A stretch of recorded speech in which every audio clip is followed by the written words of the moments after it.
tá, entre aspas, errado aí na situação. É por aí. O turno vai acabar amanhã, mas não vai, na verdade. Vamos falar de... Tem a ver com o assunto anterior isso, hein? Tem, com a organização, calendário, é isso. Lá em Goiânia, teve Atlético Goianiense e Bahia. E houve uma confusão por lá. O repórter André Guimarães vai trazer detalhes e o que rolou nesse jogo lá de Goiânia. Fala, André.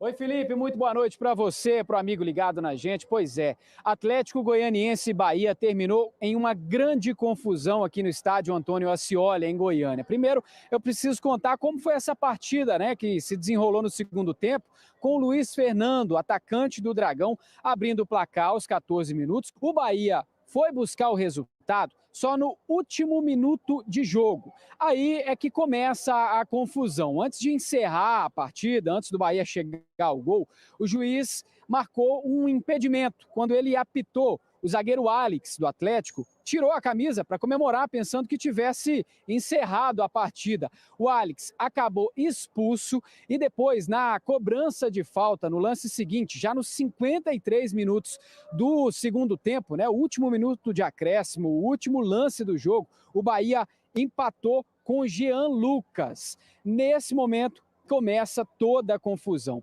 Aí o juiz apitou o fim da partida, os jogadores do Atlético partiram para cima do árbitro, ele precisou ser escoltado pela polícia. Quando o trio de arbitragem ia saindo para o vestiário, a torcida jogou copo, outros objetos, uma grande confusão, enquanto o árbitro ia até o VAR para ver se tinha alguma agressão no lance de reclamação do árbitro, né? Enquanto ele checava, vários objetos foram atirados em campo e os jogadores do Atlético começaram um bate-boca com a torcida reclamando com eles pela fase também e por todo o desenrolar. Então o jogo acabou com a polícia escoltando o trio de arbitragem e também os jogadores do Atlético sendo contidos pelos membros da comissão técnica. Mas encerrou assim, né? 1-1, o Bahia buscou o resultado no final, pode dizer que não foi um mau resultado aqui em Goiânia, e o Atlético continua na zona de rebaixamento, tudo vai ser relatado em súmula. Felipe, com você. Valeu, obrigado pelas informações. Olha, eu vou morrendo, vou ver tudo, né? Cara, eu achei que eu já tivesse visto de tudo no futebol, mas a cada rodada, a cada semana, a gente é surpreendido aqui com algo novo. Eu nunca tinha visto isso. O zagueiro ser expulso porque tirou a camisa pensando que o árbitro tivesse apitado o final do jogo, mas na verdade ele tinha apitado um impedimento. Uhum. Aí, com o jogador a menos, para azar do árbitro também. O árbitro, convenhamos, o cara é azarado, né? O tal de, olha aqui, ó, Luciano da Silva Miranda Filho. Aí, no lance seguinte, o último lance do jogo, sai o empate do Bahia. Ele aplicou a regra, mas será que não pode ter um pouco de sensibilidade? Aplicou a regra, porque o cara pensou que tinha terminado o jogo, né? Ele levantou o braço. É um bom senso, né? Tem um bom senso. Eu acho, bom senso nessa hora, daí o Bahia ia questionar, mas o cara... E a regra? É difícil, né? Você vê se é árbitro não é fácil, não. Olha, e para completar algo que eu, pelo menos de novo, nunca tinha visto, deixa eu emendar. Rogério, boa noite. Queria falar desse resultado, desse ponto conquistado fora de casa, com muito sacrifício pelo Bahia no último minuto do jogo.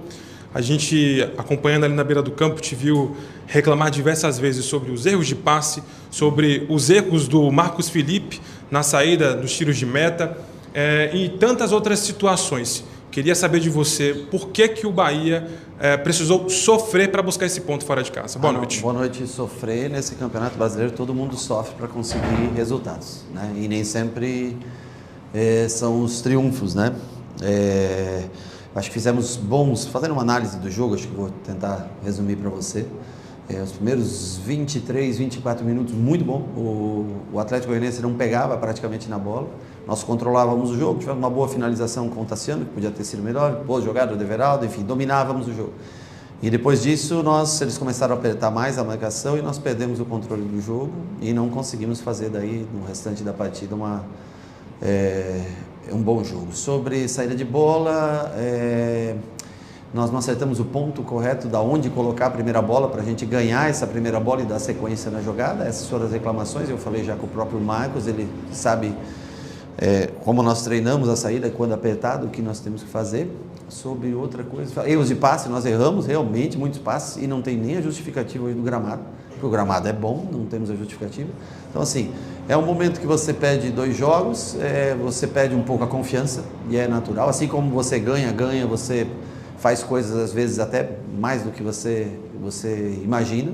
Quando você perde também, os jogadores sentem um pouco o jogo. Então, o que me estranha só é que nós temos 23 bons minutos e depois o time aí caiu bastante de produção, errou muito passe, não teve controle do jogo. E aí as alterações até que surgiram efeito com garotos, com velocidade e nós conseguimos o empate que, analisando como resultado, logicamente a gente gostaria de sair vitorioso, mas dentro da circunstância que foi o jogo, pode ser um ponto que, e quem sabe mude a mentalidade, que traga essa confiança de volta, tendo em vista que nós temos um jogo extremamente complicado, difícil contra o Internacional no sábado à noite, né?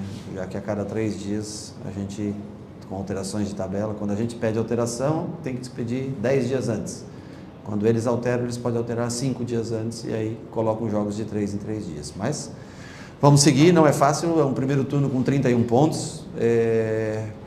Eu acho que antes de começar o campeonato ano passado eram 19 rodadas, 18 pontos, esse ano são 19 de 31. Eu acho que, claro, a gente lamenta porque o começo deu um número maior de pontos e esse fim de turno a gente cai um pouco de produção e cai de pontos, que a gente possa recomeçar um segundo turno e tentar manter esse nível de aproveitamento que foi o do primeiro turno, para que a gente possa chegar numa posição que nos dê algo importante no final do campeonato no mês de dezembro. Boa noite, Rogério. Você já respondeu diversas perguntas a respeito de Cauli, né? Porque o torcedor cobra o Cauli por conta do que ele fez em 2023, com a camisa do Bahia. Mas a que ponto, como foi falado na coletiva passada, de um possível banco ou algo do tipo, porque o que a gente percebe, não sei se você concorda, que o Cauli não vem atuando bem hoje. Foi um desses atletas até que muito errou passe, muito errou tomada de decisão. Não é aquele cara que tem driblado perto da área e decidido como o ano passado. Como arrumar Cauli? Eu acho que é o que o torcedor mais quer saber. O que é que tem que ser feito para o Cauli? E se em algum momento, sim, é o banco que faz com que volte melhor, não sei. Olha, se a gente tiver outras oportunidades e se a gente achar que ele está cansado, se a gente achar que ele... Aí a gente pode um dia tirar ele, logicamente. Se não, ele vai continuar jogando e nós vamos tentar resgatar o melhor do Cauli, a melhor versão do Cauli com o passar dos jogos. É um jogador que precisa de confiança. Se a cada vez que ele erra, vocês criticarem, cada vez que ele faz um jogo que não é tão bom, ele era um grande jogador nosso do ano passado. Então, assim, ele, assim como o Everton, assim como o Caio Alexandre, que não pôde jogar hoje, como o Jean Lucas, são jogadores especiais. Claro que ele tem que melhorar, não tenha dúvida, né? E quando ele erra muitos passes, eu cobro bastante dele isso, trabalhar com mais 2 toques na bola, menos toques de primeira, entendeu? Mas é um jogador importante e não vejo que seja uma coisa necessária você botar um jogador no banco, não é isso que vai fazer ele melhor. Eu acho que nós temos que incentivá-lo, dar confiança para ele, dar crédito sempre para ele e tentar fazer dele um jogador melhor a cada rodada. É pouco tempo para treinar, mas através de vídeos, mostrar o que ele pode melhorar, o que pode ser feito, né? É uma função difícil de exercer, não é fácil. Você pensa que talvez outros jogadores exerceria melhor do que ele essa função? Não sei se conseguiria. Então, assim, nós temos que sempre tentar melhorar, sempre tentar cobrar, conversar, falar, mas nunca deixar de dar confiança para um jogador tão importante como ele é para nós. Boa noite, Rogério. Sou Adriano Almeida do Esportes Mais. Professor, o Bahia é um time que tem alto índice de posse de bola, um time que joga com intensidade, joga no campo do adversário, tem um jogo muito forte através de seus meias. Como é manter e consolidar essa identidade de jogo em meio a um calendário tão caótico que não te permite tempo para treinar? É muito difícil, eu acho que você acertou, por exemplo, em matéria de manutenção de bola, passes, troca de passes, controle de jogo. Não é um time altamente intenso, tem que se colocar no campo adversário para ter esse controle, não tem aqueles jogadores de transição, de velocidade, né? E é difícil você, com um jogo a cada 3 dias, ou nós já estamos acho que 43, 44 jogos, se eu não me engano, não sei, nesse ano nós já fizemos. E no começo do ano a gente alternava muito, porque também o campeonato baiano, né, a própria Copa do Nordeste são campeonatos ali você tem 3, 4 times que oferecem um nível parecido, o resto são times mais baixos, você pode rodar mais o elenco. Nós fizemos isso para ter um elenco mais inteiro, um time mais inteiro para jogar o Campeonato Brasileiro. E agora nós temos a repetição de vários desses jogadores, então há o cansaço. Principalmente quando você tem uma tabela que ele mostra uma coisa, daí depois de repente amanhece, ele mostra outra, que você tem que enfrentar a Copa do Brasil, o Campeonato Brasileiro. E às vezes nós temos desfalques, né? Hoje nós não tivemos Biel, hoje nós não tivemos Ademir. Infelizmente, devido ao pedido do Hull City, nós perdemos o Oscar que estava aqui, que a direção trouxe para uma situação até como essa de hoje, para ter um 9 para entrar. A contratação que nós tentamos fazer tem as suas complicações, porque não é uma coisa simples de se fazer, para ter mais um jogador nessa função. Ademir se lesionou, né, no último jogo. Nós temos o Canu, que machucou. Nós temos Caio Alexandre suspenso, porque em meio a tudo isso, cansaço, tem as lesões, tem tudo, não é fácil. Mas nós vamos tentar sempre manter o Bahia no ponto mais alto. É o objetivo da gente fazer o Bahia tentar se manter entre esse grupo de primeiros colocados. Rogério, boa noite, parabéns pela partida. Rogério, o Atlético e o Bahia hoje passam por momentos distintos. O Atlético é o lanterna da competição, o Bahia briga lá na parte de cima. Eu queria saber se a postura do Atlético de ter buscado a partida te surpreendeu e qual foi a maior dificuldade que o seu time encontrou aqui em Goiânia hoje? Não, eu acho que o Atlético veio, no começo do jogo, se defendeu o quanto pôde nos primeiros 23 minutos. Praticamente não tocou na bola no começo do jogo. E tentou os contra-ataques. Depois, na metade ali, na hora que houve uma parada técnica, que o Mancini